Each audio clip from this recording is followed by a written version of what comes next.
जय श्री कृष्ण। इस श्लोक के माध्यम से आध्यात्मिक ज्ञान की विशालता को स्पष्ट करते हुए श्री कृष्ण बता रहे हैं कि आत्मज्ञान प्राप्त व्यक्ति के लिए कर्मकांडों की क्या महत्ता रह जाती है। यावानर्थ उद्पाने सर्वतः संप्लुतोदके तावान सर्वेषु वेदेषु ब्राह्मणस्य विज्ञानतः। इस श्लोक में श्री कृष्ण एक बहुत ही व्यावहारिक तर्क दे रहे हैं।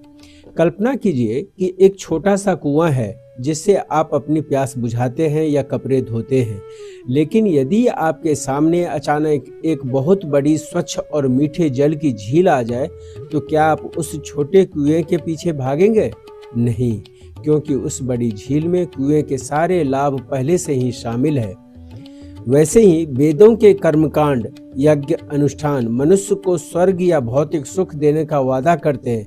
ये छोटे जलाशय की तरह हैं, लेकिन जब किसी व्यक्ति को आत्मज्ञान, परमात्मा का ज्ञान प्राप्त हो जाता है तो उसे वे सभी सुख और शांति मिल जाती है जो वेदों के हजारों अनुष्ठान मिलकर भी नहीं दे सकते। जो व्यक्ति ब्रह्म परम सत्य को जान लेता है, उसके लिए बाहरी नियम, कर्मकांड और छोटी इच्छाएं अपनी महत्ता खो देती है।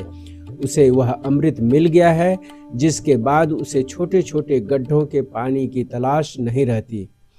अर्जुन के लिए यहाँ संदेश दे रहे हैं कि अर्जुन इस बात से उलझे हुए थे कि उन्हें क्या पुण्य मिलेगा और क्या पाप। श्री कृष्ण कह रहे हैं कि इन छोटी छोटी गणनाओं से ऊपर उठो।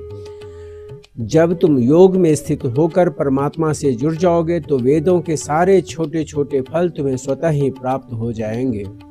यह श्लोक हमें सिखाता है कि साधन और साध्य में अंतर होता है।